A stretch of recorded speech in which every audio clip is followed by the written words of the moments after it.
নমস্কার, আশা করি আপনারা সকলেই খুব ভালো আছেন। তো চলে এলাম একটা ছোট্ট ব্লগ নিয়ে আজকে।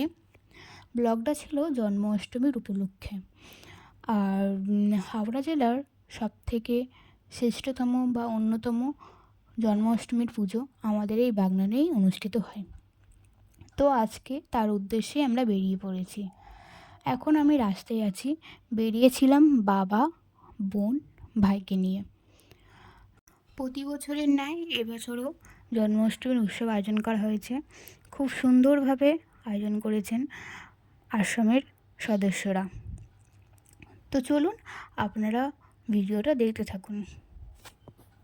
এই দেখুন, এখন আমি চলে এসেছি প্রায় গেটের কাছে। হাই রোডটা ক্রসিং করলাম, ক্রসিং করে ওইদিকে গেলাম আমরা। এবার রাস্তায় অনেক ধরনের লাইট দিয়েছিল, সেগুলো দেখতে দেখতেই আমরা গেলাম।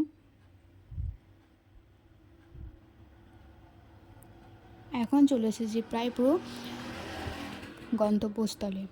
দেখুন বড় করে গেটটা করেছিল, আর এখানে চলছিল পুজো। এখানে সব ক্লাবের সদস্যরা ছিল, তারা ওখানে পুজো হচ্ছিল, সেই পুজোতে ওরা উপস্থিত ছিল। আর এইদিকেই দেখুন সবার ভক্ত মহাদেব।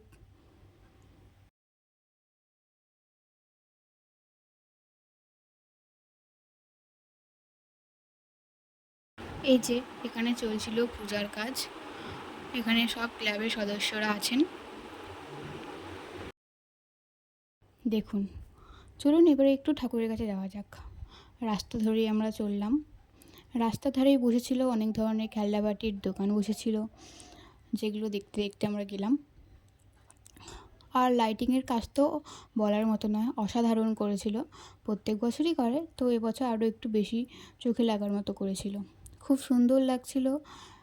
আর এখানে দেখুন বসেছিল মোমো বসেছিল, তারপর পাঁশকুড়ার স্পেশাল চপ বসেছিল, আর আরও অন্যান্য জিলিপি আরে সব বসেছিল।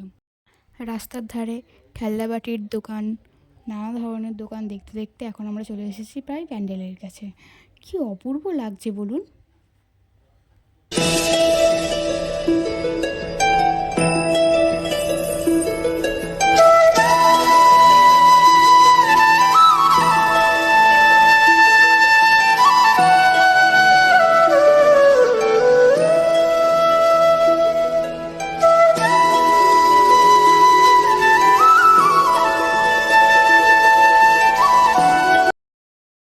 প্যান্ডেল নিয়ে বা ভেতরের ডেকোরেশন নিয়ে কোনো মন্তব্য নেই, কারণ অসাধারণ সাজিয়েছিল, অসাধারণ, চোখ ফেরানো যাচ্ছিল না, প্রচুর সুন্দরভাবে সাজিয়েছিল।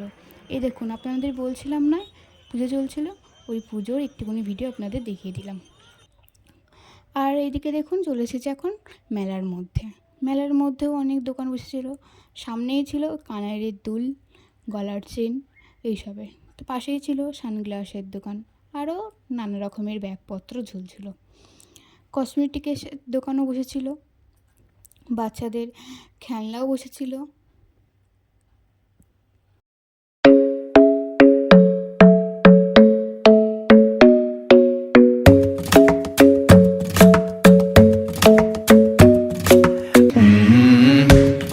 I'm in love with the shape of you.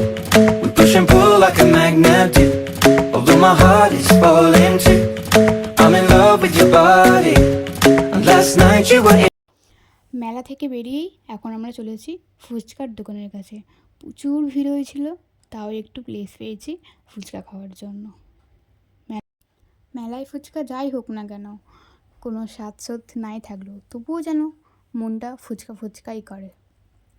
তো যাই হোক, আমি এখন ফুচকা খাই। আর আপনাদের ভিডিওটা কেমন লেগেছে সকলেই অবশ্যই কমেন্ট করে জানাবেন, ভালো লাগলে একটি লাইক করবেন। তো চলুন, সবাই ভালো থাকবেন, সুস্থ থাকবেন, দেখা হচ্ছে আবার এক পরের ভিডিওতে।